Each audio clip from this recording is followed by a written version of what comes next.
16 மாவட்டங்கள்ல மிக கனமழை முதல் அதி கனமழையினுடைய தீவிரம் எதிர்பார்க்க முடியும்.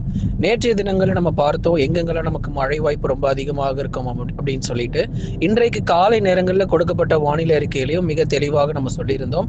இந்த புயல் எங்கே கரையை கிடக்கும், எந்தெந்த மாவட்டங்கள்ல அதிக மழை வாய்ப்பு இருக்கு அப்படிங்கிறதை நம்ம பார்த்தோம். அப்போ 16 மாவட்டங்கள் வசமாக சிக்கி இருக்கு. எந்தெந்த மாவட்டங்கள் அப்படிங்கறத இப்ப பார்த்து தெரிஞ்சுக்க போறோம். நீங்க நண்பர்களே மறக்காம ஒரு லைக் பண்ணுங்க, சப்ஸ்கிரைப் பண்ணி தொடர்ந்து சப்போர்ட் பண்ணுங்க. துல்லியமான வானிலை அறிக்கையும் பெற்றுக்கொள்ளுங்க. 3 சுழற்சிகள், அதாவது காற்று சுழற்சிகள்ல 3 சுழற்சிகள் உருவாயிருக்கு. ஒன்று வந்து பாத்தீங்கன்னா தென்கிழக்கு வங்கக்கடல் பகுதிகளில் ஒன்றும், அதே மாதிரி இலங்கைக்கு அருகே ஒன்றும், இன்னொன்று வந்து குமரி கடல் பகுதிகளிலும் இன்னொன்றும் நமக்கு வந்து 3 சுழற்சிகள் உருவாகி இருக்கு. இதுல குறிப்பா குமரி கடல் மற்றும் அதனை ஒட்டிய தென்மேற்கு வங்கக்கடல் இலங்கை பகுதிகளில் ஒரு உருவாகிற தாழ்வு பகுதி தான் சென்னியார் புயலாக நமக்கு வந்து உருமாறுவதற்கான வாய்ப்புகள் ரொம்பவே அதிகமாக இருக்கு. இலங்கையில பொறுத்த வரைக்கும் வரலாறு காணாத கனமழை பொறுத்தவரை கொட்டி தீர்த்துக்கிட்டு இருக்கு. அடுத்து வரக்கூடிய 48 மணி நேரத்திற்கும் இலங்கை முழுவதுமாகவே நமக்கு வரலாறு காணாத கனமழை பொறுத்தவரை அந்த இடங்கள்ல வந்து கொட்டி தீர்க்க போகுது. எல்லா இடங்களுமே இலங்கை முழுவதுமாக எல்லா பகுதிகளிலுமே மிக கனமழை, அதி கனமழை மற்றும் அதீத கனமழை வரைக்கும் பதிவாக போகுது. இங்க மழை முடிந்ததுக்கு அப்புறமா தான் தமிழகத்தை நோக்கி நகர்வதற்கான சாதகமான சூழ்நிலை இருக்கு. குறிப்பாக நாகப்பட்டினம் மாவட்டத்துல அதீத கனமழை வந்து பதிவாக போகுது. எந்தெந்த மாவட்டத்துல உங்களுக்கு அதிக மழை பெய்யும் அப்படிங்கிறது இந்த வானிலை அறிக்கையில் நம்ம கேட்க போகிறோம். தமிழகத்தில் உள்ள அனைத்து கடலோர மாவட்டங்கள்னா உங்களுக்கு தெரியும், சென்னை, திருவள்ளூர், காஞ்சிபுரம், செங்கல்பட்டு, விழுப்புரம், கடலூர், புதுச்சேரி மற்றும் காரைக்கால், கள்ளக்குறிச்சி, தஞ்சாவூர், திருவாரூர், நாகப்பட்டினம், அரியலூர், பெரம்பலூர், திருச்சி மற்றும் புதுக்கோட்டை உள்ளிட்ட மாவட்டங்கள். அதே மாதிரி தென் மாவட்டத்தினுடைய கடலோர பகுதிகள் ராமநாதபுரம், தூத்துக்குடி, திருநெல்வேலி மற்றும் கன்னியாகுமரி உள்ளிட்ட வட தமிழக கடலோரங்கள், டெல்டா மற்றும் தென் மாவட்டத்தினுடைய கடலோரங்கள் முழுவதுமாக கனமழை பொறுத்த வரைக்கும் தீவிரமாக பதிவாகிறதுக்கான வாய்ப்புகள் இருக்கு. அப்ப தமிழகத்தில் உள்ள அனைத்து கடலோர மாவட்டங்களிலும் கடுமையான கனமழை பொறுத்தவரை தீவிரமாகவே காணப்படும். சென்னியார் புயல் பொறுத்தவரை தமிழகத்திலேயே முழுமையாக கரை கடக்க வாய்ப்பு. நேற்றைக்கு நம்ம சொல்லியிருந்தோம், இது கரை கடக்கக்கூடிய இடத்துல சிறிய குழப்பங்கள் ஏற்பட்டிருக்கு. ஒன்று தமிழகம், அப்படி இல்லைன்னா தெற்கு ஆந்திர பகுதிகள், அப்படி இல்லைன்னா முழுமையாக விட்டு விலகி செல்லும் அப்படின்னு 3 வாய்ப்புகளாக நம்ம பார்த்திருந்தோம். அதாவது இப்போ நமக்கு வந்து உறுதியாகி இருக்கு, தமிழ்நாட்டிலேயே முழுமையாக கரை கடந்து உள் மாவட்டங்களிலும் அதிக மழை பொறுத்த வரைக்கும் பதிவாக போகுது. அதனால இந்த சென்னியார் புயல் வங்கக்கடல்ல உருவானாலுமே தமிழகத்தில் கரையை கடக்கும் போது காற்றுடைய வேகம் சற்று குறைய வாய்ப்பு இருக்கு. ஏன்னா 120, 110 கிலோமீட்டர் வேகத்துல வங்கக்கடல்ல நிலை கொண்டிருந்தாலும், கடல் மிக சீற்றமாக காணப்பட்டாலும், கரையை கடக்கும் போது அதனுடைய வேகத்தை குறைத்து 70 80 கிலோமீட்டர் வேகத்துல கரை கடப்பதற்கான வாய்ப்புகள் எதிர்பார்க்கிறோம். இதன் காரணமாக வட தமிழக உள் மாவட்டங்களிலும் கடும் கனமழை வந்து தீவிரமாக இருக்கும். உள் மாவட்டத்துல எதனால மழை பொழிவு அதிகரிக்குது அப்படின்னா, முழுமையாக தமிழ்நாட்டுல கரையை கடந்தாதான் மற்ற உள் மாவட்டங்கள்ல மழை ரொம்ப அதிகமாக பதிவாகும் அப்படின்னு நம்ம சொல்லியிருந்தோம் இல்லையா. அதனாலதான் இப்போ நமக்கு இந்த புயல் பொறுத்த வரைக்கும் முழுமையாக தமிழகத்துல கரையை கடந்து உள் மாவட்டத்தில் இருக்கக்கூடிய சேலம், கரூர், நாமக்கல், திருப்பூர், ஈரோடு, கிருஷ்ணகிரி, தருமபுரி, வேலூர், திருப்பத்தூர், ராணிப்பேட்டை, திருவண்ணாமலைன்னு எல்லா பகுதிகளிலும் மழை கிடைக்கும். அதுல குறிப்பா வேலூர், திருப்பத்தூர், ராணிப்பேட்டை, திருவண்ணாமலை, சேலம், நாமக்கல், கரூர்ல கனமழை சற்று அதிகமாகவே பதிவாக வாய்ப்பு இருக்கு. சரிங்க, இந்த புயல்னால எங்க பாதிப்புகள் ரொம்ப அதிகமாக இருக்கும்? தமிழ்நாடு முழுவதும் கனமழை கிடைக்கும். ஆனா அதுல குறிப்பா எங்க பாதிப்புகள், எந்த மாவட்டத்துல அதிக பாதிப்புகள் கிடைக்கும் அப்படிங்கிறத நம்ம பார்க்க போகிறோம். ஏன்னா இந்த நாகப்பட்டினம் மாவட்டங்கள் தான் முதல் மாவட்டமா நம்ம அறிவிக்க போகிறோம். நாகப்பட்டினம் மாவட்டத்துல 30 40 சென்டிமீட்டர் மழை வரைக்கும் பதிவாக போகுது. ஒரு வரலாறு காணாத கனமழை. நவம்பர் மாதத்துல பெய்ய வேண்டிய மொத்த மழையும் அது ஒரே ஊர்ல வந்து பதிவாக போகுது அப்படிங்கிறது தான் இப்ப மிகப்பெரிய ஒரு நம்ம பார்த்துட்டு இருக்கிறோம்.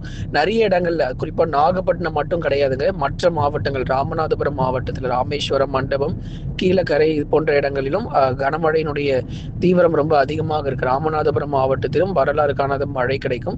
ஏற்கனவே நம்ம அக்டோபர் மாதத்துல நமக்கு ஞாபகம் இருக்கும்னு நினைக்கிறவங்களுக்கு, அக்டோபர்ல ராமநாதபுரம், தூத்துக்குடி, திருநெல்வேலி பக்கம் நல்ல ஒரு அதிக மழை பொழிவு கிடைச்சது மாதிரி இந்த நவம்பர் இறுதியிலையும் அதிக மழை பொழிவுங்கிறது ராமநாதபுரத்துல பதிவாக போகுது. நாகப்பட்டினம், ராமநாதபுரம், புதுக்கோட்டை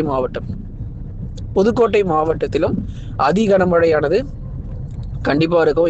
இங்க இருக்கக்கூடிய தாழ்வான பகுதிகள் எல்லாமே தண்ணீர்ல மிதப்பதற்கான வாய்ப்புகள் இருக்கு. தஞ்சாவூர் மாவட்டம் தெற்கு பகுதிகள் அதிராம்பட்டினம், முத்துப்பேட்டை உள்ளிட்ட இடங்கள், அதே மாதிரி பாபநாசம் உள்ளிட்ட இடங்களிலும் பரவலாக கனமழை பொறுத்தவரை தீவிரமடையும். தஞ்சாவூர் மாவட்டங்கள், அதே மாதிரி திருவாரூர் மாவட்டத்திலும் நிறைய இடங்கள்ல முதல் மிக கனமழை மற்றும் அதி கனமழையும் எதிர்பார்க்கலாம். திருவாரூர், நாகப்பட்டினம், அதே மாதிரி தஞ்சாவூர் மாவட்டங்கள், மயிலாடுதுறை மாவட்டம், மயிலாடுதுறையில் இருக்கக்கூடிய கடலோர பகுதி, சீர்காழி, தரங்கம்பாடி உள்ளிட்ட இடங்கள், அதுக்கப்புறமா கடலூர் மாவட்டங்கள், கடலூர் மாவட்டத்துல பல்வேறு பகுதிகளிலும் முதல் மிக கனமழை ரொம்ப தீவிரமாக இருக்கும். அதி கனமழையும் எச்சரிக்கை உண்டு. இங்கெல்லாம் ரெட் அலர்ட் கண்டிப்பா இருக்கும். புதுச்சேரி மற்றும் காரைக்காலிலும் ரெட் அலர்ட் கொடுக்கப்படும். நாகப்பட்டினம் இது போன்ற இப்ப சொன்ன மாவட்டங்கள் எல்லாமே உறுதியாக ரெட் அலர்ட் அப்படிங்கிறது கொடுத்துருவாங்க. ஏன்னா நமக்கு அந்த அளவுக்கு மழையும் ரொம்ப தீவிரமா இருக்கு. ஏன் முதலாவது நாகப்பட்டினம் மாவட்டங்கள் அதிக பாதிப்பு இருக்கு அப்படின்னா, இந்த புயல் இலங்கையிலிருந்து அப்படியே நமக்கு வடக்கு திசை நோக்கி நகர்றதுனால நாகப்பட்டினத்தினுடைய கடலோர பகுதிகளும் மிக அதிகமாக பாதிக்கப்பட வாய்ப்பு இருக்கு. அதனாலதான் நாகப்பட்டினம் மாவட்டங்கள் ரொம்ப உஷாராக இருங்க, எச்சரிக்கையாக இருங்க அப்படின்னு நம்ம சொல்றோம்.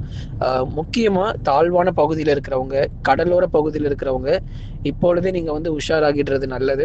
மற்ற இடங்கள் நீங்க போயிடலாம். ஏன்னா நீங்க கடலோர பகுதியில் இருந்தீங்கன்னா மிகப்பெரிய ஒரு ஆபத்தாக இருக்கும். ஏன்னா வீடுகளுக்குள்ள தண்ணீர் புகுவதற்கான வாய்ப்புகள் ரொம்ப அதிகமாக இருக்கு. நாகப்பட்டினம், ராமநாதபுரம், புதுக்கோட்டையினுடைய கடலோர பகுதி, தஞ்சாவூர் தெற்கு பகுதி, திருவாரூருடைய தெற்கு பகுதியெல்லாம் நமக்கு இன்னொரு பக்கம் இது புயலாக மாறுகிறது அப்படிங்கிறதுனால கடல் சீற்றம் ரொம்ப அதிகமா இருக்கும். கடல் தண்ணி கூட நமக்கு உள்ள வருவதற்கான வாய்ப்பும் இருக்கு. குறிப்பா நாகப்பட்டினத்துல இருந்து கடலூர் வரை இருக்கக்கூடிய இந்த பகுதிகள்.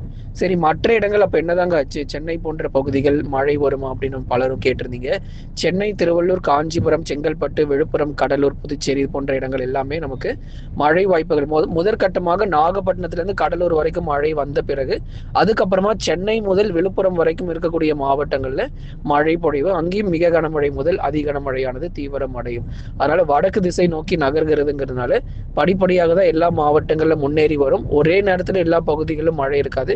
படிப்படியாக மழை முன்னேறி அனைத்து பகுதிகளிலும் கனமழையினுடைய தீவிரம் மிக அதிகமாக இருக்கும். தென் மற்றும் மேற்கு தொடர்ச்சி மலையொட்டிய மாவட்டங்கள்ல பரவலாக வரக்கூடிய நாட்கள்ல கனமழை தொடர்ந்து நீடிக்கும்.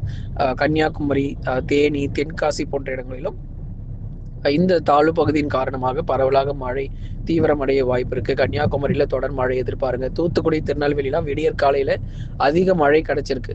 விடிய கனமழை பொறுத்த வரைக்கும் நேற்றைக்குமே பதிவாகியிருக்கு. தொடர்ந்து இன்றைக்கும் மழை வருமா அப்படின்னா கண்டிப்பாக உண்டு. தென் மாவட்டத்தில் கடலோர பகுதிகளில் ஒரு சில இடங்களில் கனமழை தொடர்ந்து பதிவாகும். வருகிற நாட்கள்ல டெல்டா மாவட்டங்கள் மற்றும் கடலோர மாவட்டங்களிலும் கடுமையான கனமழை பொறுத்த வரைக்கும் தீவிரமடையும். அதி கனமழை எந்த தேதியில வரும்? இன்னைக்கே மழை எதிர்பார்க்கலாமா? கண்டிப்பா மழை வரப்போறது இல்லை. அதனால சொல்ற தேதிகளை மட்டும் நீங்க மழை எதிர்பாருங்க. அதி கனமழை எல்லா மாவட்டங்கள், சென்னையில இருந்து குமரி வரை இருக்கக்கூடிய அனைத்து மாவட்டங்கள் தான் நம்ம சொல்றோம். 28, 29 இந்த 2 தேதிகள் மட்டும் மறக்காம குறிச்சுக்கோங்க. அதிக மழை வாய்ப்புகள் உறுதியா நமக்கு காத்துட்டு இருக்கு. நவம்பர் 28 மற்றும் 29ஆம் தேதிகள்ல வெளியே கூட போயிடாதீங்க. அந்த அளவுக்கு மழை பொறுத்த வரைக்கும் மிக மிக மோசமாக இருக்கு அப்படிங்கறத நம்ம சொல்லிடுறோம்.